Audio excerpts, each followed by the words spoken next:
नमस्कार दोस्तों, आप देख रहे हैं डेली अपडेट यूपी। आज की इस वीडियो में हम बात करेंगे उत्तर प्रदेश की 20 सबसे बड़ी और ताजा खबरों के बारे में। भारत सरकार ने डिजिटल अर्थव्यवस्था को बढ़ावा देने के लिए नए नियम लागू किए हैं, जिससे छोटे व्यापारियों को ऑनलाइन प्लेटफॉर्म पर आसानी से काम करने का मौका मिलेगा और देश में रोजगार के अवसर बढ़ने की उम्मीद है। उत्तर प्रदेश के मुख्यमंत्री योगी आदित्यनाथ ने राज्य में नई औद्योगिक नीति की घोषणा की है, जिससे निवेश को बढ़ावा मिलेगा और युवाओं के लिए हजारों नई नौकरियों के अवसर पैदा होंगे।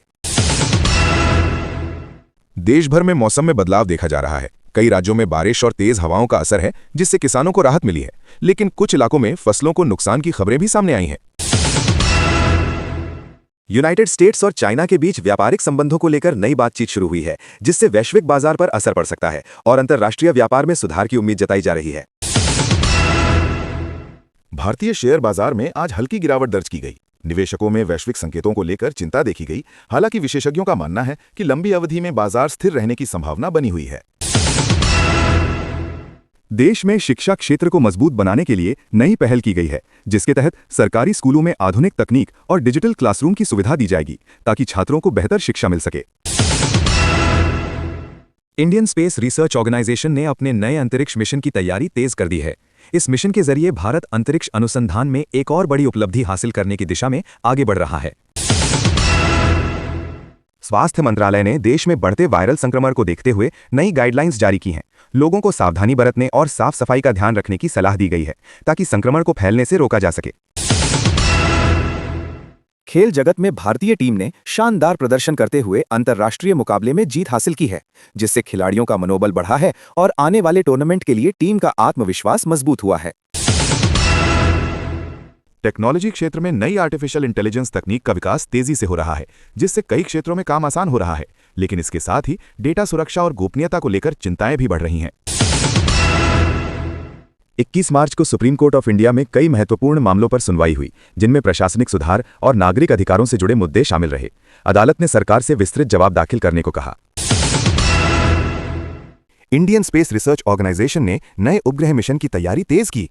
वैज्ञानिकों ने बताया कि यह मिशन मौसम पूर्वानुमान और संचार सेवाओं को बेहतर बनाएगा। परीक्षण चरण सफलतापूर्वक पूरा हुआ। इंडियन रेलवेज ने यात्रियों की सुविधा के लिए अतिरिक्त स्पेशल ट्रेनों की घोषणा की। त्योहारों को देखते हुए भीड़ कम करने और समय पर संचालन सुनिश्चित करने के निर्देश जारी किए गए। देश के कई शहरों में पेट्रोल डीजल की कीमतों में मामूली बदलाव दर्ज किया गया। विशेषज्ञों ने कहा, अंतर्राष्ट्रीय बाजार में उतार चढ़ाव का असर घरेलू कीमतों पर पड़ रहा है। उपभोक्ताओं को राहत सीमित रही। इलेक्शन कमीशन ऑफ इंडिया ने आगामी चुनावों की तैयारी की समीक्षा की। अधिकारियों को मतदाता सूची अपडेट करने और मतदान केंद्रों पर सुविधाएं सुनिश्चित करने के निर्देश दिए गए।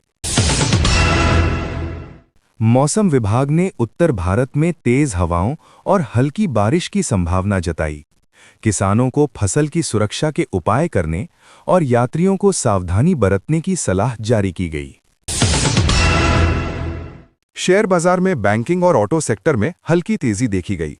निवेशकों ने वैश्विक संकेतों के बीच सतर्क रुख अपनाया। विशेषज्ञों ने दीर्घकालिक निवेश को बेहतर रणनीति बताया। मिनिस्ट्री ऑफ एजुकेशन ने डिजिटल शिक्षा कार्यक्रम का विस्तार करने की घोषणा की। ग्रामीण क्षेत्रों में इंटरनेट आधारित अध्ययन सामग्री उपलब्ध कराने पर विशेष जोर दिया गया। स्वास्थ्य विशेषज्ञों ने बदलते मौसम में वायरल संक्रमण बढ़ने की चेतावनी दी। लोगों को साफ सफाई बनाए रखने, पर्याप्त पानी पीने और भीड़-भाड़ वाली जगहों पर सावधानी बरतने की सलाह दी गई। तकनीकी कंपनियों ने नई AI आधारित सेवाएं लॉन्च की। स्टार्टअप सेक्टर में निवेश बढ़ा। विशेषज्ञों ने युवाओं को उभरती तकनीकों में कौशल विकसित करने पर जोर दिया।